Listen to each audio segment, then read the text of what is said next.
100 பேர் இருப்பாங்க, 200 பேர் இருப்பாங்க, 300 பேர் இருப்பாங்க.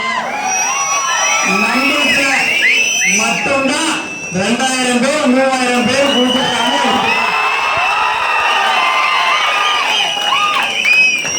நான் உள்ளார உட்காந்து இருக்கும்போது சொன்னாங்க எவ்வளவு பேர் இருக்கிறாங்க அப்படின்னு. ஒரு 30-40 பேர் உட்காந்து இருக்கிறாங்கன்னாங்க. இன்னொரு அரை நேரத்துல பாருன்னு சொன்னேன் நம்ம ஆளுகிட்ட. அதுதான் ஒரு தளபதி மேல் வைத்திருக்கிற ஒரு பாசம், அன்பு என்பதை இந்த நேரத்தில் நான் தெரிவிச்சுக்கிறேன். ரொம்ப சந்தோஷம். நம்மளுடைய உயிர் மூச்சு நாடி அனைத்து தளபதி எதுவுமே இல்லை. மேலும் நம்ம தளபதியுடைய அறிவுறுத்தலின்படி கூறியவரை உழைப்பவர்களுக்கு எல்லோருக்கும் பதவிகள் வழங்கப்படும் என்பதை யாரெல்லாம் உழைத்தார்களோ அவர்களை தேடி பதவி கொடுப்பதுதான் தமிழக வெற்றி கழகம் என்பதை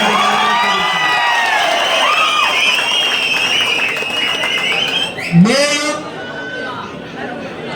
இங்க நீங்க ஒருத்தமே அவங்க கூட வந்திருப்பாங்க. ஒருத்தர் பேரை மட்டும்தான் சொன்னேன், அதுக்கு நல்ல கரகோஷம் இருந்தது. அதுக்கு ஒருத்தவங்களுடைய பேர் சொல்லும் போது அந்த கரகோஷமா எப்படி இருக்குதுன்றது தெரியும் எனக்கு. ஆனா இதுல எத்தனை பேருக்கு பதவி கொடுத்து நாங்கள் அடையாள அட்டை, தளபதியுடைய அடையாள அட்டைய யார் பதவிகள் போட்டு நாங்கள் கொடுத்துருக்கோம் இல்லைங்களா? மக்கள் இயக்கமா இருக்கும் போது அவங்களாம் யாருன்னு கொஞ்சம் கை தூக்குங்க.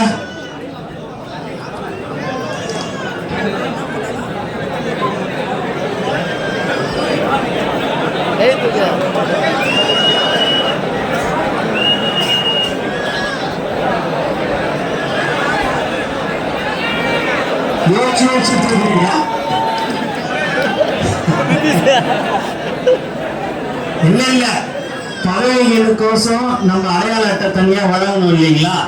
QR கோட் எல்லாம் போட்டு தளபதியுடைய கையெழுத்து போட்டு கார்டு உங்களுக்கு வழங்கி இருக்கிறோம். அந்த கார்டெல்லாம் யார் யாரு வச்சிருக்கிறீங்க, அந்த அடையாள அட்டை யார் யார் வச்சிருக்கிறீங்கன்றதுக்கோசம் தான் நான் கேட்டேன். ரொம்ப சந்தோஷம். எல்லாரும் நீங்க அந்த கார்டோட உங்களுக்கு இருக்கும்னு நான் நினைக்கிறேன்.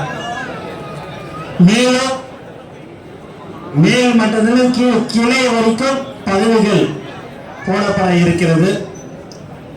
அதுல உழைத்தவர்களுக்கு மட்டும்தான் பதவி கொடுக்கப்படும் என்பதை தெல்ல தெளிவாக தளபதி அவர்களுடைய